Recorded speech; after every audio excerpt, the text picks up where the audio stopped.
Artificial intelligence മേഖലയിലെ പുതിയ അപ്ഡേറ്റുകൾ ഡിസ്കസ് ചെയ്യുന്ന നമ്മുടെ AI Now സീരീസിൻ്റെ മൂന്നാമത്തെ എപ്പിസോഡിലേക്ക് സ്വാഗതം. ഇന്ന് നമ്മൾ ഡിസ്കസ് ചെയ്യാൻ ഉദ്ദേശിക്കുന്നത് ഡീപ് സീക്കിൻ്റെ പുതിയ വേർഷൻ വന്നിട്ടുണ്ട്. ഏകദേശം കഴിഞ്ഞ ജനുവരിയിൽ ഡീപ് സീക്കിൻ്റെ ഒരു ഒന്നാമത്തെ വരവിൽ ഒരുപാട് ഇമ്പാക്റ്റ് ഉണ്ടാക്കിയതാണ്. ഇതിനെക്കുറിച്ച് നമ്മളന്ന് ധാരാളമായിട്ട് ചർച്ച ചെയ്തിരുന്നു. അതിനുശേഷമാണ് എനിക്ക് തോന്നുന്നു മീഡിയ പോലും അതിനെക്കുറിച്ച് ചർച്ച ചെയ്യാൻ തുടങ്ങിയത്. എന്തായാലും ഇപ്പോൾ അതിൻ്റെ 3.2 എന്നുള്ള വേർഷൻ വന്നിട്ടുണ്ട്. ഞാൻ ഉപയോഗിച്ച് നോക്കി, അടിപൊളിയാണ്. അതിനെക്കുറിച്ച് പറയണമെന്നുണ്ട്. അതുപോലെ OpenAI ChatGPTയുടെ കമ്പനി അവർ കോഡ് റെഡ് ഇഷ്യൂ ചെയ്തിട്ടുണ്ട്. അതിനെക്കുറിച്ച് പറയണമെന്നുണ്ട്.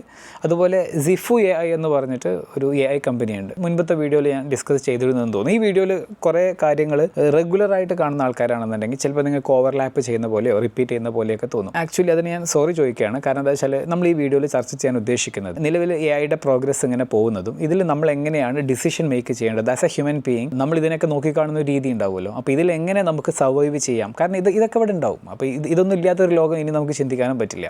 അപ്പോൾ അതിൽ നമ്മുടെ സർവൈവൽ എങ്ങനെ ഉറപ്പുവരുത്താം, ഇങ്ങനത്തെ കുറച്ച് കാര്യങ്ങളാണ് ഡിസ്കസ് ചെയ്യുക. അപ്പോൾ പല വീഡിയോകളിലായി സ്കാറ്റേഡ് ആയിട്ട് പറഞ്ഞിട്ടുള്ള ആശയങ്ങൾ നമുക്കിവിടെ സമ്മറൈസ് ചെയ്യേണ്ടതായിട്ടുണ്ട്. അങ്ങനത്തെ ഒരു കാര്യമുണ്ട്. ദെൻ ഈ ഡീപ് സീക്കിനെ പോലെ തന്നെ ഇമ്പാക്റ്റ് ഉണ്ടാക്കുന്ന കിമി K2 എന്ന് പറഞ്ഞിട്ട് ചൈനയുടെ പുതിയ ഡീപ് സീക്ക് മൊമെൻ്റ് എന്നൊക്കെ പറയുന്നത് ശരിക്കും ഇപ്പോൾ കിമി K2നെ കുറിച്ചാണ്. അപ്പോൾ ഈ കിമി K2 എല്ലാ ബെഞ്ച് മാർക്കുകളിലും കറൻ്റ്ലി ഓൾമോസ്റ്റ് അമേരിക്കയുടെ ഫ്രണ്ടിയർ മോഡലുകളുമായിട്ട് കോമ്പീറ്റൻ്റ് ആണ്.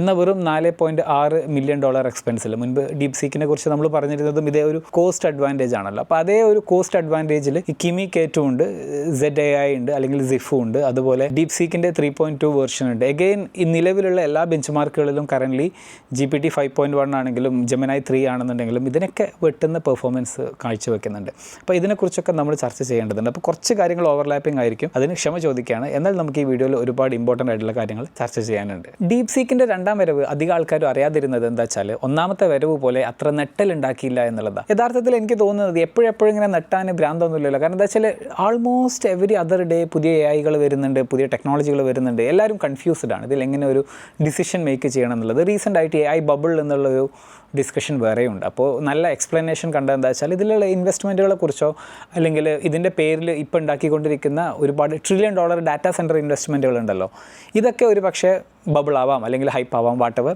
But then underline technology robust ആണ്. അത് മാറ്റങ്ങൾ ഉണ്ടാക്കുന്നുള്ള കാര്യത്തിൽ ആരും സംശയമൊന്നും വേണ്ട എന്നുള്ളത്. അപ്പോൾ ഇതിൻ്റെ ഒരു നമ്മൾ മനസ്സിലാക്കേണ്ട പോയിൻ്റ് എന്താ വെച്ചാൽ ഞാനോ നിങ്ങളോ ഒന്നും അല്ല ഇതിൽ ക്യാപിറ്റൽ ഇൻവെസ്റ്റ് ചെയ്യുന്നത്. വെഞ്ചർ ഫണ്ടുകളോ അല്ലെങ്കിൽ രാജ്യങ്ങളോ ഒക്കെയാണ്.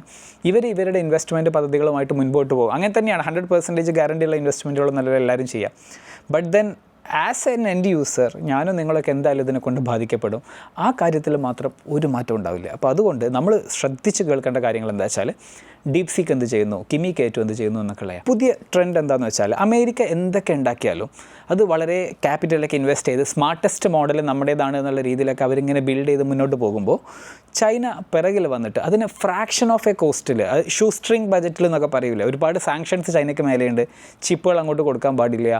സ്റ്റിൽ അമേരിക്കയുടെ മോഡലുകളെ കോമ്പീറ്റ് ചെയ്യാൻ കഴിയുന്ന രീതിയിൽ ചൈനീസ് മോഡലുകൾ ഈവൻ മൈക്രോ സെക്കൻഡ് ഗ്യാപ്പൊക്കെ ഉള്ളൂ, അല്ലെങ്കിൽ അത്ര കുറഞ്ഞ ഗ്യാപ്പിൽ മാത്രം ചൈനയുടെ മോഡലുകൾ വരുന്നു, മാർക്കറ്റിനെ കോമ്പീറ്റ് ചെയ്യുന്നു എന്നുള്ള ഒരു പുതിയ കാര്യം വന്നു. അപ്പോൾ ഇൻ്റലിജൻസ് ഈസ് എവരിവെയർ എന്നുള്ള ഒരു റിയാലിറ്റിയിലേക്ക് വരികയാണ്.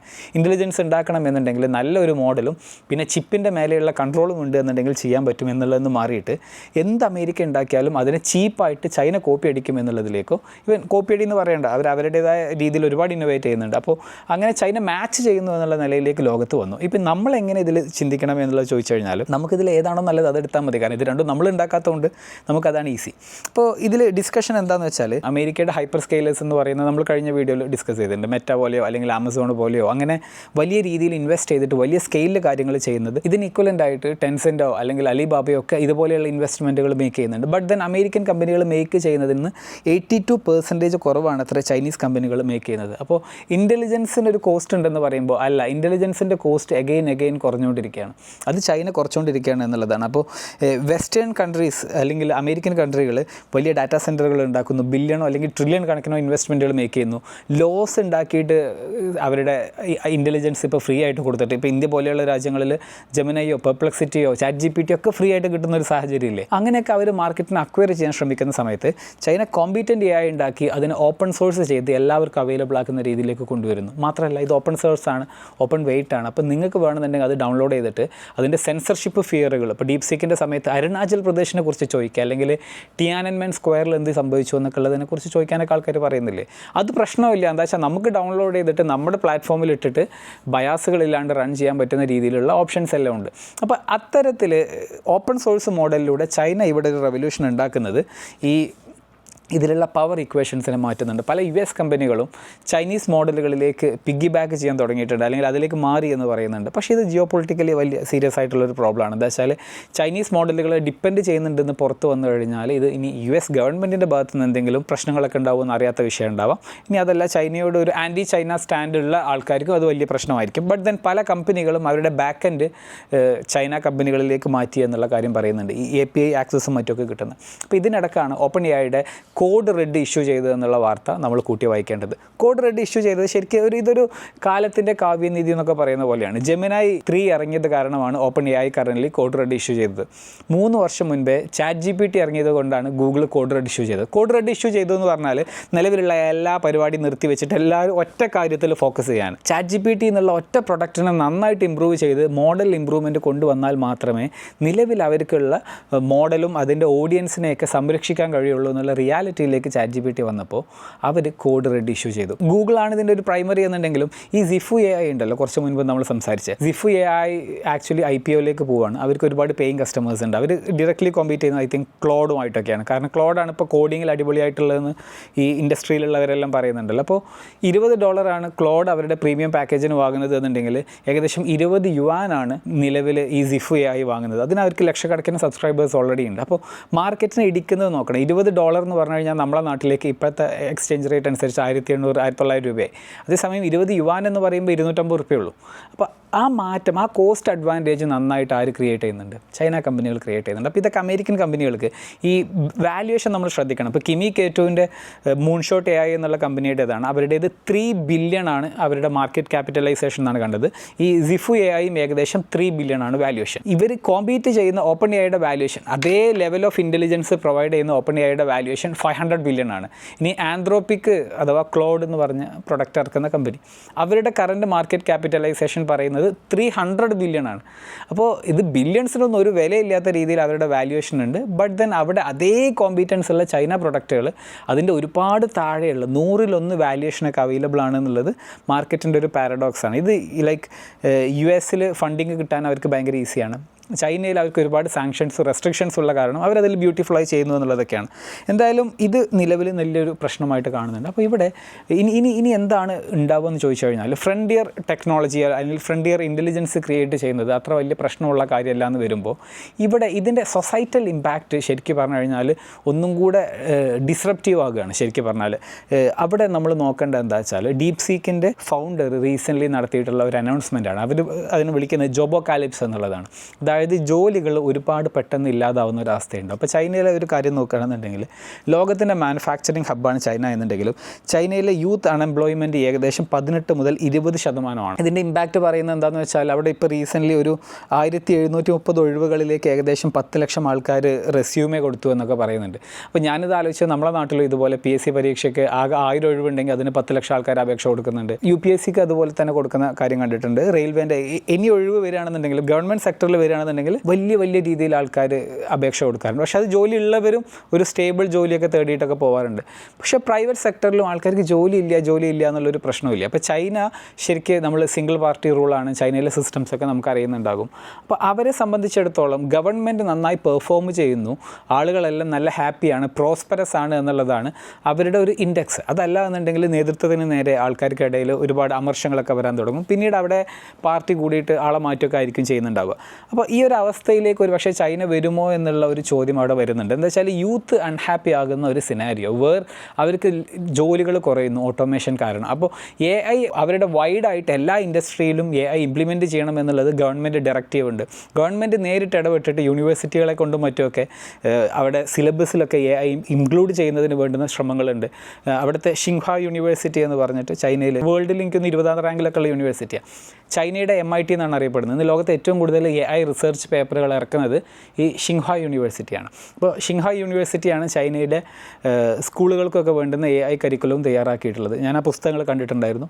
ലൈക്ക് ഇൻ്റർനാഷണൽ സ്റ്റാൻഡേർഡുള്ള പുസ്തകങ്ങളാണ്. എന്താ വെച്ചാൽ ചൈനയിലെ കാര്യങ്ങൾ, ചൈനയിലെ മാത്രം കാര്യങ്ങൾ, പുറം ലോകത്തൊന്നും നടക്കണില്ല എന്നുള്ളത് അങ്ങനെ മറിച്ചിട്ടൊന്നുമല്ല. ലോകത്തുള്ള പ്രധാനപ്പെട്ട ഇൻവെൻഷൻസും മറ്റു കാര്യങ്ങളൊക്കെ ചർച്ച ചെയ്ത് അവരുടെ സിറ്റിസൺസിനെ ഒരു ഗ്ലോബൽ സ്റ്റാൻഡേർഡിൽ ബിൽഡ് ചെയ്യാൻ വേണ്ടിയിട്ടുള്ള ഒരു കരിക്കുലമാണ് ചൈന ക്രിയേറ്റ് ചെയ്തുകൊണ്ടിരിക്കുന്നത്. നമുക്ക് മോഡലാക്കാൻ പറ്റുന്ന ഒരു കാര്യമാണ്. അപ്പോൾ ഈ വെസ്റ്റേൺ വേൾഡിൽ ഇത് ഈ AI വരുന്ന ഇൻവെസ്റ്റ്മെൻറ്റുകൾ ഒരു ഫൈനാൻഷ്യൽ ബബിൾ ആവുമോ എന്നുള്ളതിന് മേ ബി ചിലപ്പോൾ ഈ ചൈനയിൽ നടക്കുന്ന റെവല്യൂഷൻ ഉണ്ടല്ലോ, ഈ കോസ്റ്റ് കുറഞ്ഞ AI ക്രിയേറ്റ് ചെയ്യുന്നത്, അത് ഒരു പക്ഷേ ഒരു റീസൺ ആവാനുള്ള ഒരു സാധ്യതയെക്കുറിച്ച് ഇന്ന് ലോകം ചർച്ച ചെയ്യുന്നുണ്ട്. ഇവിടെ നമുക്ക് സമ്മറൈസ് ചെയ്യാൻ പറ്റുന്ന ഒരു കാര്യം എന്താണെന്ന് വെച്ചാൽ അമേരിക്കൻ ഡൊമിനൻസി AIയുടെ കാര്യത്തിൽ ആൾമോസ്റ്റ് നോൺ എക്സിസ്റ്റൻ്റ് ആയി.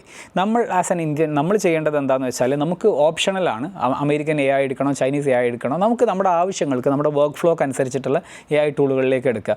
AIയുടെ ഇൻ്റലിജൻസിൻ്റെ കോസ്റ്റ് ഇനിയും കുറയും, മോഡൽ ഡൊമിനൻസ് അമേരിക്കയുടെ കയ്യിൽ നിന്ന് മാറും, ഇതിൻ്റെ ഡിസ്ട്രിബ്യൂഷൻ ആയിരിക്കും ഇനി കൂടുതൽ ഇമ്പോർട്ടൻ്റ് ആവുക. അപ്പോൾ ആർക്കാണോ കൂടുതൽ അവരുടെ തന്നെ ഇക്കോ സിസ്റ്റത്തിനകത്ത് ഇത് നന്നായിട്ട് പ്രചരിപ്പിക്കാൻ കഴിയുന്നത്, ഈവൻ അവർക്ക് സ്മാർട്ടസ്റ്റ് AI ഇല്ല എന്നുണ്ടെങ്കിൽ പോലും അവർക്ക് മാർക്കറ്റിനെ കൺട്രോൾ ചെയ്യാൻ കഴിയുന്ന ഒരു സാഹചര്യം ഉണ്ടാവും. അപ്പോൾ ആളുകളുടെ കയ്യിൽ ഫോർ ദ ടൈം ബീയിങ് വളരെ കൂടുതൽ ഓപ്ഷൻസ് ഉണ്ടാകുന്ന ഒരു സിനാരിയോ ഉണ്ട്. ഇനി ഈ ഓപ്ഷൻസിനെ എങ്ങനെ കൈകാര്യം ചെയ്യണം എന്നുള്ളതാണ് നമ്മൾ അടുത്തതായിട്ട് സംസാരിക്കാൻ പോകുന്നത്. ഈ കാര്യങ്ങളൊക്കെ വിലയിരുത്തുമ്പോൾ നമ്മുടെ ഉള്ളിൽ വരുന്ന ഒരു കോർ ചോദ്യം എന്താണെന്നറിയോ? ഇൻ്റലിജൻസ് ചീപ്പാവുന്ന കാലത്ത് ഒരു ഹ്യൂമൻ ആയിരിക്കുക എന്നുള്ളതിൻ്റെ വാല്യൂ എന്താണ് എന്നുള്ളതാണ്. കാരണം മനുഷ്യനെ ഏറ്റവും കൂടുതൽ പ്രസക്തമാക്കുന്ന ഒരു കാര്യം മനുഷ്യന് ഇൻ്റലിജൻസ് ഉണ്ട് എന്നുള്ളതാണ്. നമ്മളെപ്പോഴും പറയാറില്ലേ, എങ്ങനെയാണ് മനുഷ്യൻ അത്രമാത്രം കോമ്പീറ്റൻ്റ് ഒന്നുമല്ല, ഫിസിക്കലി ആനയോ മറ്റുപോലെയുള്ളതൊന്നും അത്രയൊന്നും ശക്തി നമുക്കില്ല. സ്റ്റിൽ നമ്മളെങ്ങനെയാണ് ആസ് എ സ്പീഷീസ് സർവൈവ് ചെയ്തത്, എല്ലാ പ്രശ്നങ്ങളിലൂടെയും കടന്നു കയറി വെറും നായാടി നടന്നിരുന്ന അല്ലെങ്കിൽ അങ്ങനെ ഭക്ഷണം ശേഖരിച്ച് കഴിഞ്ഞിരുന്ന ഒരു കാലത്ത് നിന്ന് മാറിയിട്ട് സാറ്റലൈറ്റുകൾ പറഞ്ഞയക്കുന്ന, വിമാനങ്ങളിൽ സഞ്ചരിക്കുന്ന, മൊബൈൽ ഫോണുകൾ ഉപയോഗിച്ച് കമ്മ്യൂണിക്കേറ്റ് ചെയ്യുന്ന ഒരു ജനറേഷനായിട്ട് മാറിയത് എന്നുള്ളൊരു ചോദ്യമില്ലേ? അത് ഇൻ്റലിജൻസ് ആണ് അതിൻ്റെ റീസൺ. അതിൻ്റെ നമ്മൾ പരസ്പരമുള്ള കോപ്പറേഷനാണ് അതിൻ്റെ റീസൺ എന്നൊക്കെ പറയുന്നുണ്ട്. അപ്പോൾ ഈ ഇൻ്റലിജൻസ് എന്നുള്ള പ്രോബ്ലത്തെ ആക്ച്വലി ടെക്നോളജി സോൾവ് ചെയ്യുന്ന ഒരു കാലത്ത്, ടെക്നോളജി സോൾവ് ചെയ്യാണ് ബേസിക്കലി. നമ്മൾ കാലങ്ങളെടുത്ത് നേടേണ്ട ഇൻ്റലിജൻസ് നമ്മൾ എക്സ്പീരിയൻസ് മാത്രമല്ല, വിദ്യാഭ്യാസം വേണ്ട, അല്ലെങ്കിൽ ഒരു പുതിയ കൈൻഡ് ഓഫ് രീതിയിലേക്ക് വരികയാണ്. അങ്ങനെയാണ് എന്നുണ്ടെങ്കിൽ ടെക്നോളജി ഇൻ്റലിജൻസ് സോൾവ് ചെയ്യുന്ന കാലത്ത് എന്താണ് ഹ്യൂമൻ എന്നുള്ളതിൻ്റെ വാല്യൂ എന്താണെന്നുള്ളൊരു ചോദ്യമുണ്ട്. ഇതാണ് ശരിക്കും സൊസൈറ്റി ഡിസൈൻ ചെയ്യുന്നതിൽ വലിയ ഒരു ചലഞ്ചായിട്ട് മാറുക. മറ്റൊരു കാര്യം എന്താണെന്ന് വെച്ചാൽ, നമ്മളിതിൻ്റെ കൂടെ ഉൾക്കൊള്ളേണ്ട എന്താണെന്ന് വെച്ചാൽ ആക്ച്വലി പർപ്പസ്. ഇപ്പം നമ്മൾ ഇൻ്റലിജൻസ് എന്തിനു വേണ്ടിയിട്ടാണ്, അതിനൊരു പർപ്പസ് ഉണ്ടാവുമല്ലോ, ആ പർപ്പസിനെ ആക്ച്വലി സോൾവ് ചെയ്യുന്നില്ല. ആ പർപ്പസിൽ നമുക്ക് ഇൻ്റലിജൻസ് ഫ്രീ ആക്കി തരുന്നേ ഉള്ളൂ, അല്ലെങ്കിൽ ഇൻ്റലിജൻസിൻ്റെ കോസ്റ്റിനെ കുറച്ച് തരുന്നേ ഉള്ളൂ. അപ്പോൾ നമുക്ക് എല്ലാവർക്കും അബണ്ടൻ്റ് ആയിട്ട് ഇൻ്റലിജൻസിൽ ശരിക്കും നമ്മുടെയൊക്കെ വിരൽ തുമ്പിലുണ്ട്. അപ്പോൾ നമുക്കത് കൈകാര്യം ചെയ്യാനുള്ള ഒരു അറിവ് ആവശ്യമാണ്. അപ്പോൾ പർപ്പസിനെ സോൾവ് ചെയ്യുന്നില്ല.